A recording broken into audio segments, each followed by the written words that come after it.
ladies and gentlemen, today we want to make a presentation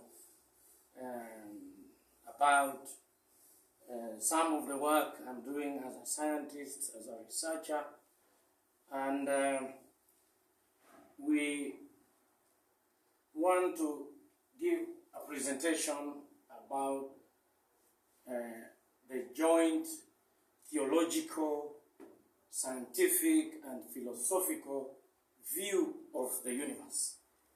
And as I embark on this exercise to share my humble knowledge with people of this universe, I want to introduce my daughter, Rita Lialo Bakaya, who will be helping with the presentation. She's a schoolgirl on holiday, and so we are introducing her to scientific work.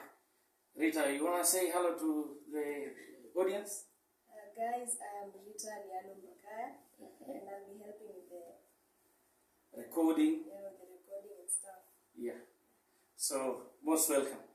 And if we will present sitting, and also what I want to do is to literally take you this presentation, not necessarily in the standard way of scientific presentations, as I will be probably doing a bit of the reading. And so maybe we can also, for our contact, those who may want to contact us after this presentation, this is our email and postal address. As you can see, I currently work as the director for Loom Consult General Enterprises Limited, a company incorporated in Kenya, of which I am the director. So now, if we go to the background of why I am making this presentation, we realize that the universe as it is today is a place that is not well understood from various perspectives. We hear the theologians documenting that the universe is the creation of God, and that God created the heavens and the earth, and when he then started to make the other creation within the earth and the heavens, they say on day 2 he created, rather on day 1 he created light, day 2 he created water and the seas and separating it from the land, and on day 3 God created plants, on day 4 created the night and the day, day 5 God created birds and the other living things, and on day 6 God created man in his image and made a mist to come from the earth to water the face of the ground and plants, as he breathed in man, who then became a living being. And that on day 7, God rested. Now, if you look at this, it's indeed awesome, actually, what God was doing according to theology. I am particularly, as a scientist, interested in God's creation of light on day 1 and the mist that came from the earth on day 6. This will constitute a lot of ground that I'll be talking about in my discussion. And again, I want to say that this presentation is being made cognizant of the fact that there are various disciplines. You know, we have theology with their own understanding. We have the scientists with their own understanding. And we have also the philosophers who have their own understanding of the universe. So this presentation I'm making is such that I want to fuse these disciplines to enable me prepare a prism that then interrogates the universe. Now, from religion, we hear that scientists have observed several things, and the philosophers philosophize many things about the universe. And in fact, on a light note, I want to say that this being the festive season of Christmas, something has been said and is doing rounds around the world where there is an argument about the possibility of Father Christmas being everywhere at the same time to give people gifts in the world. Some scientists think that is not possible. And the discussion is such that the religious, the Christians, feel that it is slight the gesture of Father Christmas.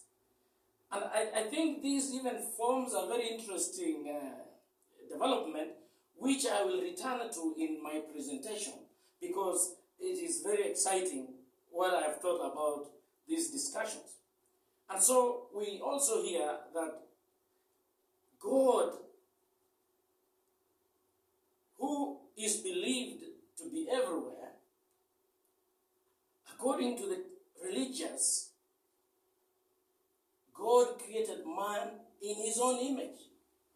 And so if God created man in his own image, and God is everywhere, then again, this raises the possibility that man might also be everywhere. And again, I will return to a bit of this in my presentation.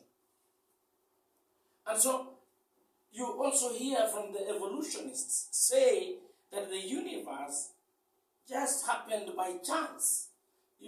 Random things happening, and then the universe forms, and then human beings form.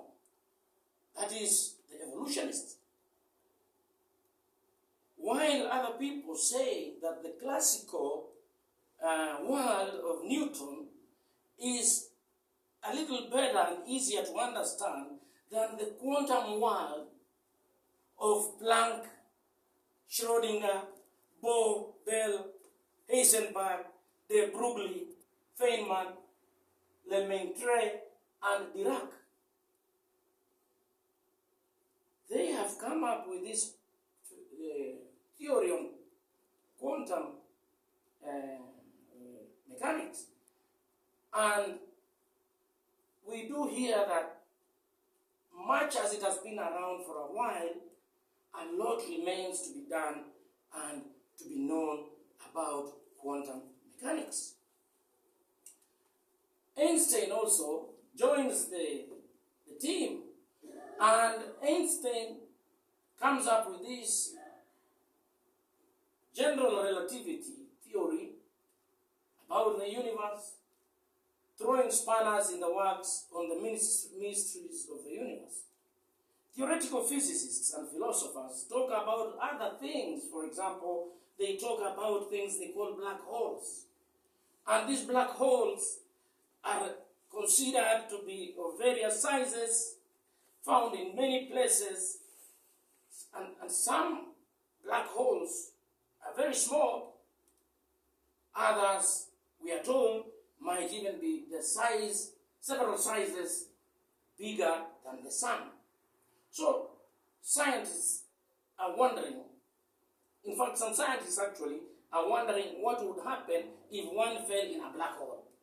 And some even say somebody might get squashed, while others think that they will be shredded, meaning that even these black holes in the universe are such a mystery that we need to do a lot about to understand.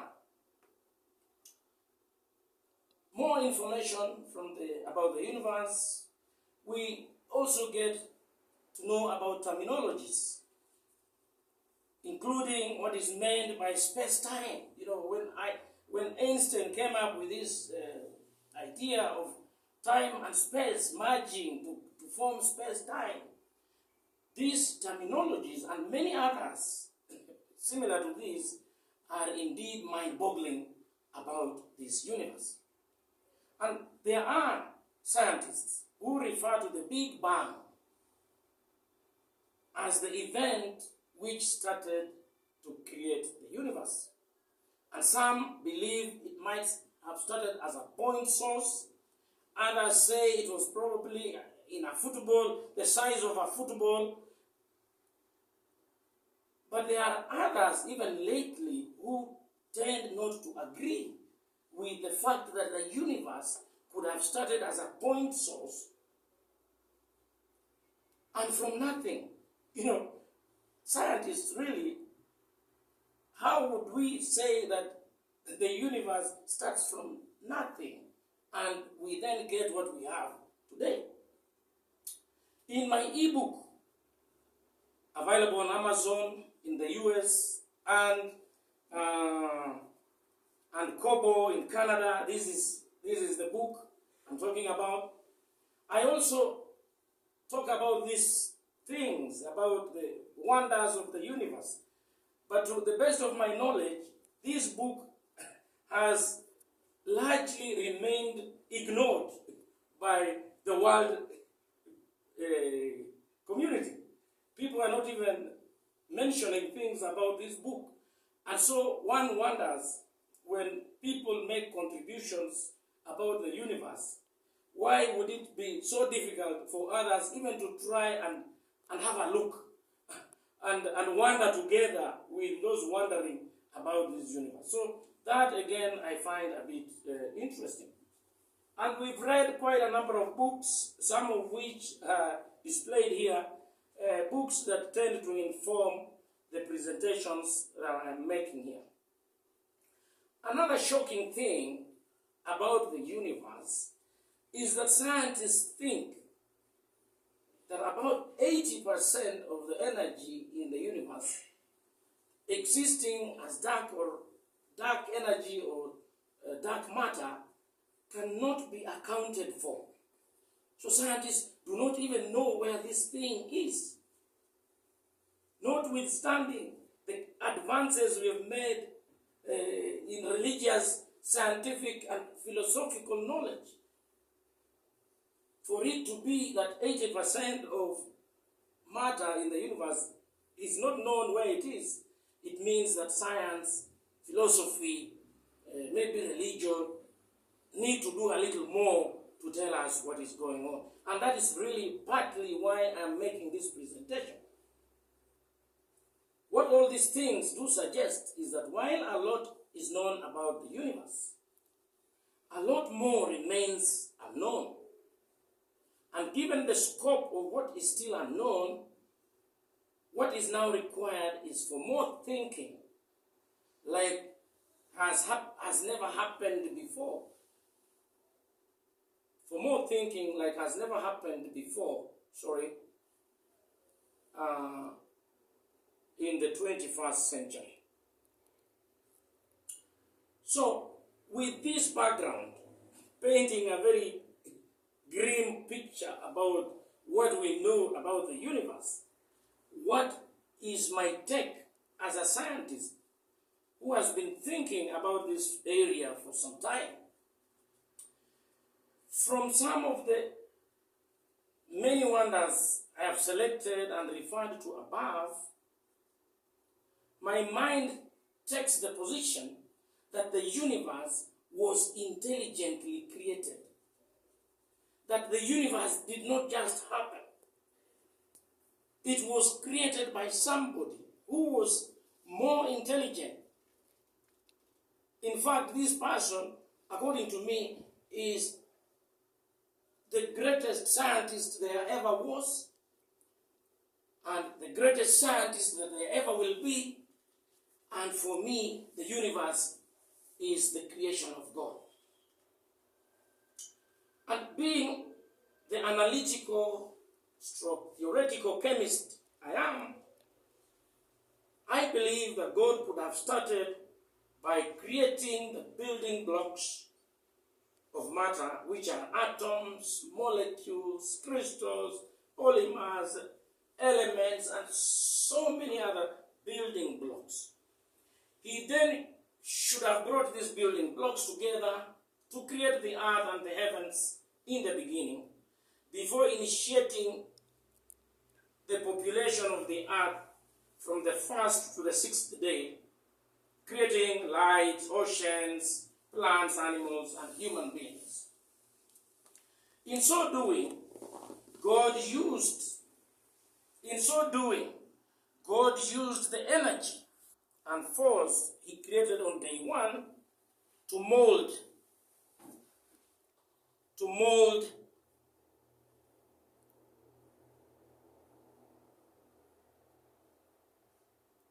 so God used the energy he created on day one, that is light, to mold his creations with a mass and specified volume, which we scientists today refer to as matter. So God used this material to create matter. And and also, having created matter and putting gravity into these building blocks, then we see that the force of gravity plays a role in creation. That things that we see physical are as they are because of a force that God has put in there, and that is the force of gravity. Now, the mist which appeared on the sixth day of creation is scientifically and philosophically interesting, because for me, I think that is where the theological breath that God was breathing had a role to convert the huge fraction of matter, almost 80%, into non-matter that has neither mass nor occupies a defined volume, while injecting it into the earth and the heavens. So by God breathing, he literally converted his creation of matter into non-matter, which we see and hear could be the one occupying a large volume of the universe. They could comprise of what otherwise is referred to as volatiles. The ethers talked about by Newton, but there are ethers all over the place, or even antimatter, and some of these free atoms and molecules and water molecules, carbon dioxide, all these things are all over the place, muons, neutrinos, free radicals, and so on. Interestingly, it is in this process that we could find what is referred to as the Big Bang. In other words, God banged a hell lot of matter with electromagnetic radiation from the light he created on day one, so as to break up matter to create non-matter. It would therefore appear that the force of the Big Bang may have been quantum in nature, each quanta corresponding to specific breakages of the specific bonds, but each delivering a force in excess of the gravitational force to enable this newly created non-matter to eject into the atmosphere or even into the earth crust. Also, it just could be that the way God runs his show is by putting gravity into matter and removing it electromagnetically to form non-matter, and putting it back again to make matter, and this process goes on endlessly. So the process of making matter and making non-matter, making matter and making non-matter is what could probably be running the universe as we know it today.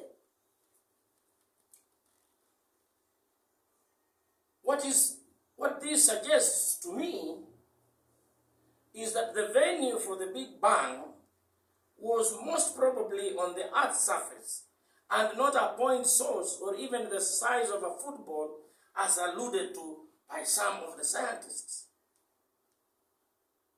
The theory of the point source appears to draw a blank because some scientists also appear to dismiss this concept of making the universe from nothing. Yet some very eminent scientists buy into this idea that the universe could have been made from nothing. Assuming that the Big Bang happened on the creation of the earth and heavens on day 0, it would appear that it took about 6 days for the non-matter so created to travel to the bowels of the earth, from where it got converted back into matter and returned to the ground as mist and other matter by the 6th day, as alluded to by the scriptures. So really, the role of non-matter that went to the heavens might have been further to buoy the stars and the planets, in addition to becoming the fuel for the sun and other twinkling stars, among other things. So what is my continued take on the black holes?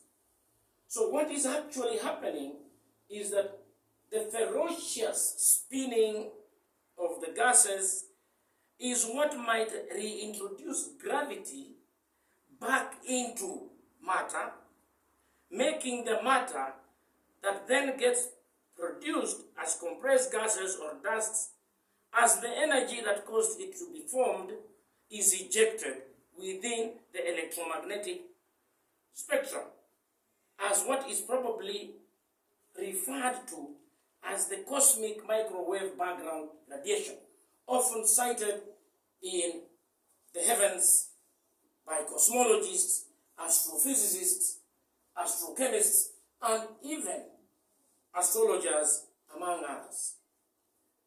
In other words, my take is that the role of black holes in the universe, which has remained poorly understood to date, is to gather and spin and matter around so ferociously as to bring back gravity to bind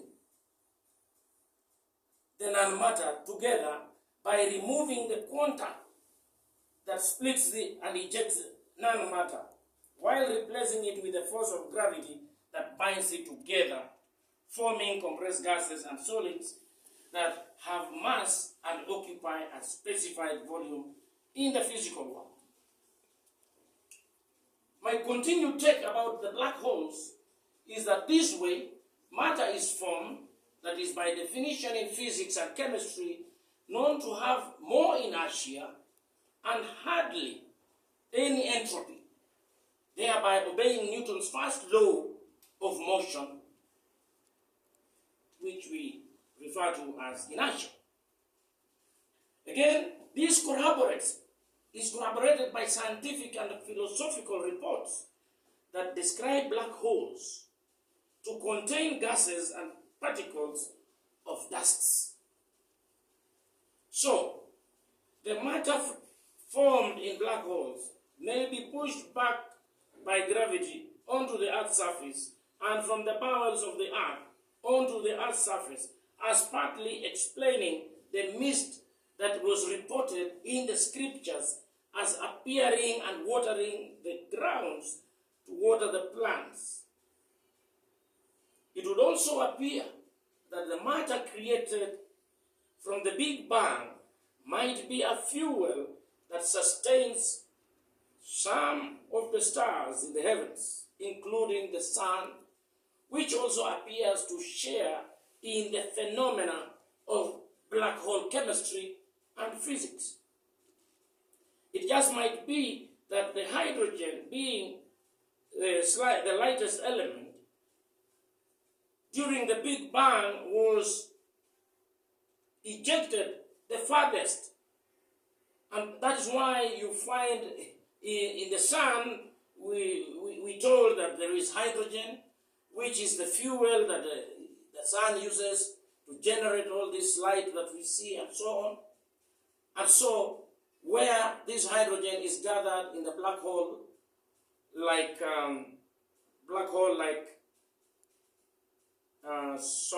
where this is gathered, in the black holes, like a spin to become its fuel, as known today. So, water on Earth may have been bound with assorted quanta, causing it to break into atomic and subatomic components that were then ejected into the earth and heavens. This leads me to speculating if the sun is not indeed another kind of black hole, where lighter particles produced from the Big Bang do their astrochemistry and astrophysics, and to recycle the energy used from the light that God created on day one.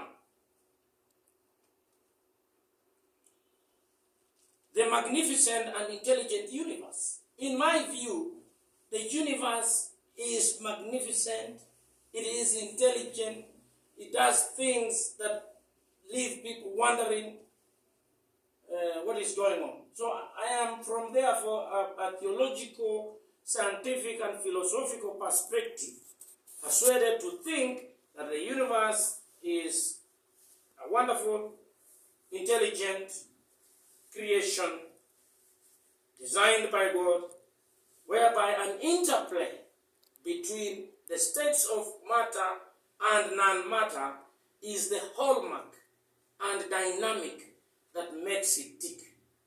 Hence, while God created gravity as an electromagnetic force, say Fg, from the light created on day one to glue matter together, he also created the quantum force quanta, Fg, again as part of the same light to provide quantized energy. To provide quantized energy across the electromagnetic spectrum that is needed to break all manner of bonds of matter, ejecting all manner of non-matter into the heavens and the grounds, and even causing the mist coming from the earth that is talked about in the scriptures. Role of gravity and quantum forces in nature. So while God created Fg, the force of gravity,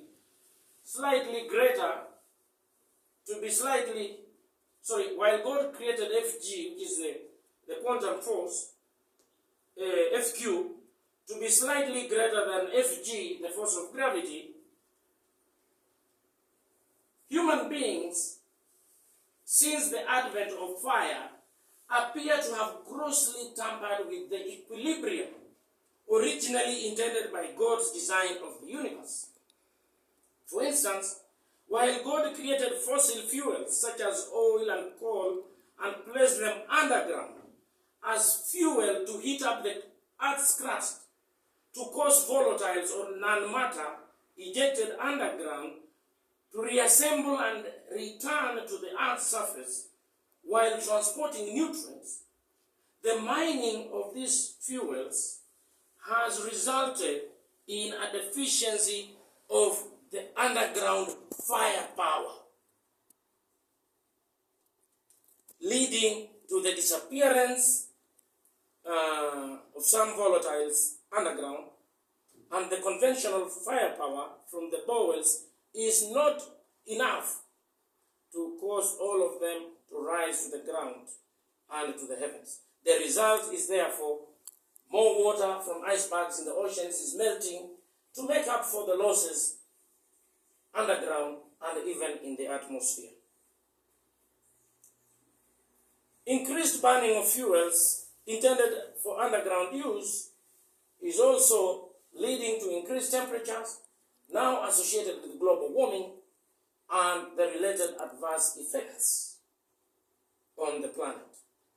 Similarly, burning of trillions of tons of forests is also releasing force and energy that would otherwise bind matter into plants to free energy that enhances free energy levels in the atmosphere, also contributing to the overall quantum and eventual global warming that is poorly understood today. Thus, growing of more trees in forests worldwide will bind the free energy associated with gravitational energy that is needed to bind matter in trees and other plants as a way of removing this free energy that is floating around in the atmosphere and causing the heating up of the planet. So to fight global warming effectively, we, in my view, must create matter from large pools of increasing non-matter in the universe over and above the creation of matter that could otherwise bind the energy forces that are increasingly freed. Why is the universe expanding and in an accelerated manner? Now, starting from the classical world of Newton, one can appreciate his three laws. The first one being on inertia, the second one, force being proportional to mass and acceleration, and the third one being that for every action there is an equal and opposite reaction. Now, building on these laws that have served the classical world so ably, what really happens when matter converts to non-matter under, say, the same force of gravity? Applying simple mathematics to rearrange the equation, we have that the mass can be expressed as the fraction of force divided by the acceleration, or acceleration can be the equivalent of the force divided by the mass of the material. Now, how does matter convert to non-matter?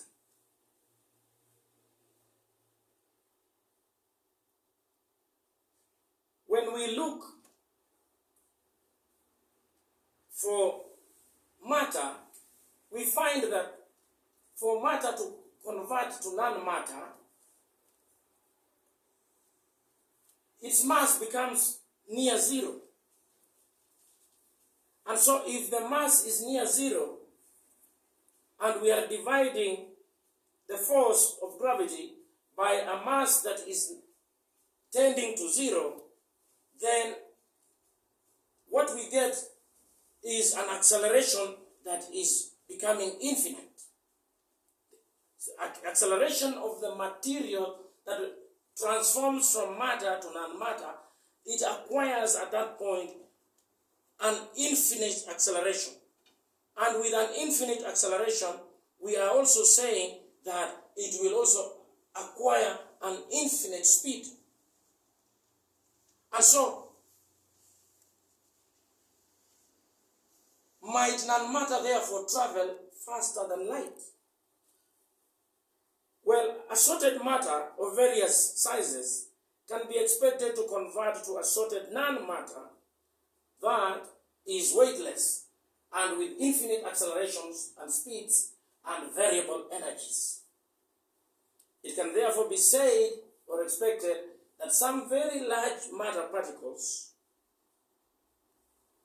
including molecules, some of which are physical things, may even include human beings, because we are also matter, and we are part of matter, we are made of matter, so we are objects that can be subjected to transformation that happens when matter transforms from matter to non-matter. So it means even human beings could be undergoing this transformation, and yet we don't even know that sometimes we are matter and other times we are non-matter. These phenomenal accelerations, therefore, might partly contribute to why the quantum or microscopic world has remained an enigma to scientists since the advent of the quantum theory. Such might be the matter or particles physicists have been looking for, without success, to explain the 80% dark energy or matter that is unaccounted for in the universe. So, one therefore wonders if at such phenomenal accelerations of the non-matter herein might not,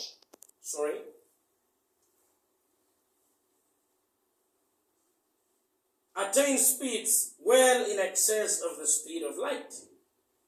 Therefore, the religious symbolism of Father Christmas being everywhere at once need not be taken for granted. You know, Father Christmas, the symbolism in Father Christmas being all over the world at the same time is exactly what we are talking about. That when matter transforms and becomes non-matter, then it travels at very accelerated speeds and velocities. And at that point, Father Christmas could be everywhere in the world within seconds. He doesn't need aeroplanes. He doesn't need jets to go everywhere. He just needs to be going by nature and how the universe works to find himself everywhere. Then how do we think matter can be in many places at once? In the case of matter, which has finite mass and volume, and when that becomes non-matter, where its mass moves almost close to zero and has no defined volume, its velocity v sub nm can be given by v sub nm squared equal to 2 times ke over the mass of non-matter, which is equal to 2 times ke divided by something close to zero, which is actually infinite for non-matter. So which means that non-matter attains velocities that are infinite. Yet we are told from Isaac Newton, or rather not Isaac Newton, but from Einstein, that nothing can move faster than the speed of light. So we are seeing a contradiction here, that matter may have a speed limit of the speed of light, while non-matter can attain infinite speeds. So what this means is that matter, whose speed cannot exceed the speed of light in the classical world, becomes non-matter in the quantum world, and its speed and accelerations become infinite due to its near zero mass. Consequently, because of this infinite speed, non-matter in the quantum world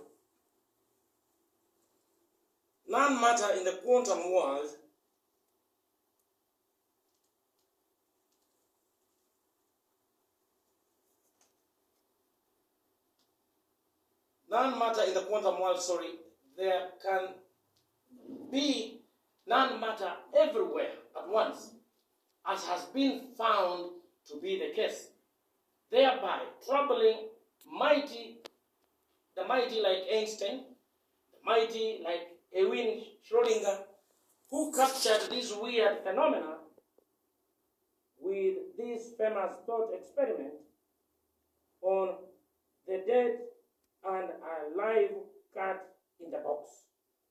So Erwin Schrödinger was imagining that there are times when a cat can be dead and it can be alive. And this happens at the same time. So equally, this is what we are saying. You know, transforming from dead to alive can happen in seconds or in a very, very short fraction of a second. And so you cannot tell in which state things are if this is how quickly they are changing from matter to non. So, the wonders of nature operating in two worlds simultaneously. So, extending this thought experiment further and replacing cats with humans and other physical objects in the universe, one can imagine that bound with sufficient quanta, such objects can lose gravity, become non-matter, that again returns to matter by losing that quanta.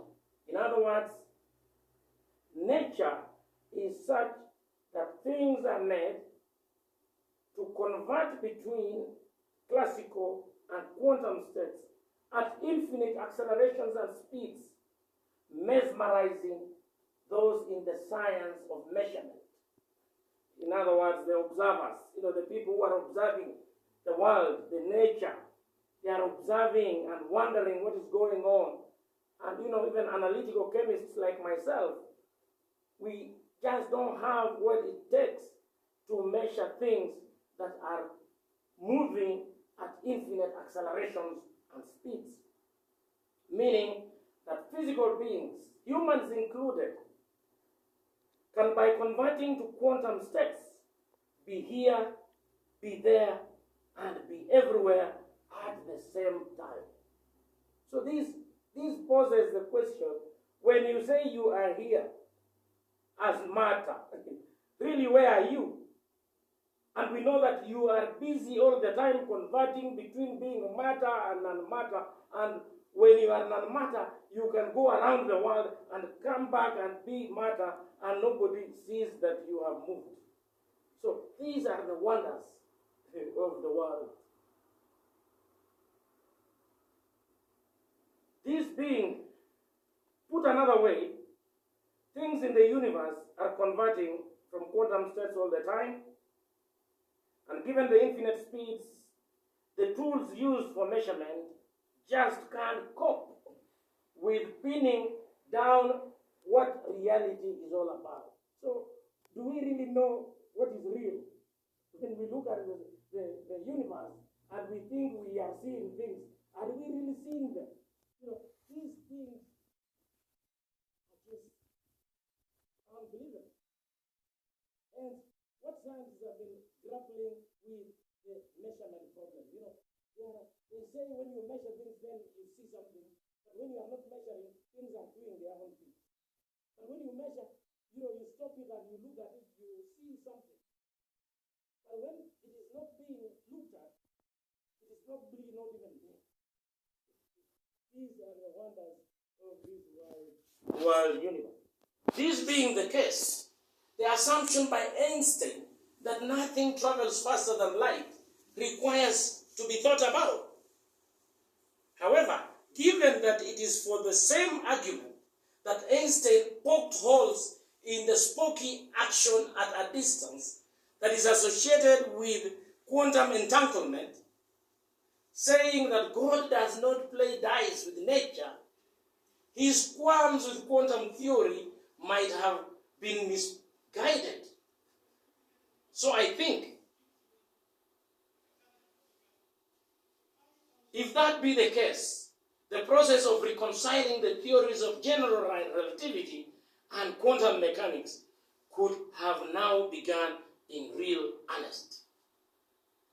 Now, humans distorting God's design of the, because man is taking things that God has put underground, bringing them above and using them, burning things where God did not intend to burn, generating so much heat which God did not intend to generate.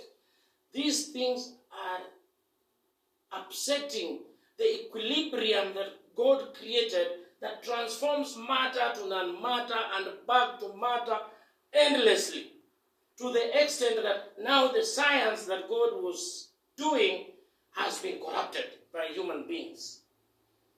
The circumstances are even made worse by the fast dwindling forest cover in the universe due to human activities. Anyhow, what do you expect from the ongoing increased use of fossil fuels, and nuclear power for peaceful and military use. This is injecting so much quantum into the universe that God did not intend for it to be where it is being used. There is too much and excess free quanta all over, the consequence being the global warming we seem to talk about, but poorly understand and do very little about. So as I conclude this, my presentation, I want to say that while God so intelligently created the universe with forces that bind, also equaling the forces that split up matter or that convert matter in totality into non-matter, man has converted more and more energy into unbinding nature. The consequences are the threat of extinction of life on the planet. In these my presentations, I show that contrary to contemporary thinking, non-matter travels at infinite speeds and accelerations, thereby making nature to exist in both the Newtonian and quantum worlds simultaneously and complicating reality and the science of measurement, or what is already referred to as the measurement problem of the observer. Who knows? Just like Judas was created to betray Jesus, so the prophecies could come to pass. Man could be disrupting God's intelligent design of the universe so that the end of the world can come to pass, as has been prophesied in the scriptures, and like has happened to Mars, where it is suspected that some of the waters can be found buried in its crust. Like I have done, getting theology, science, and philosophy to synergize and work together rather than quarrel has potential to solve many mysteries about the wonderful universe and should be the new norm in the 21st century and beyond. On a light note, because I've shown in this presentation that matter can be here, there, and everywhere at the same time, Christians should stay happy next Christmas, knowing fully well that it is the way of the universe and very symbolic for Father Christmas to be all over the place, blessing the less fortunate in the whole world simultaneously. So the argument that Father Christmas cannot be there or there at the same time, for me, doesn't hold water, and it is an argument that science should actually interrogate and realize that the symbolism around Father Christmas is indeed a symbolism about very advanced physics. You know, it is within the realm of the quantum physics or quantum chemistry that things can do the things Father Christmas is blamed for trying to do. And so I think let us be happy. And I'm glad these arguments were happening at the time when I was working on this presentation around Christmas time. So it's given me a chance to make a commentary on this issue that I hear the whole world has taken up to condemn scientists for bringing the spirits of Christmas to the lowest level by claiming that Father Christmas cannot be everywhere at the same time. My dear listeners, I want to acknowledge the Kenya Copyright Office, who have undertaken to protect the work I am presenting here today. I also want to thank the Loom Consul General Enterprises Limited, where I am self-employed and director, for creating these literary works and availing it under license to inform the world of these new thoughts. All viewers of this presentation on my YouTube channel, thank you very much. And if you like it, kindly share the link with others so that we can bring some joy to some people who may interact with this information. And therefore also I want to say that those who will be willing to work with us in availing this information to the world as hard copy booklets, e-booklets, and library resource materials are equally welcome, and I thank them very sincerely in advance. Thank you very much, and God bless us all.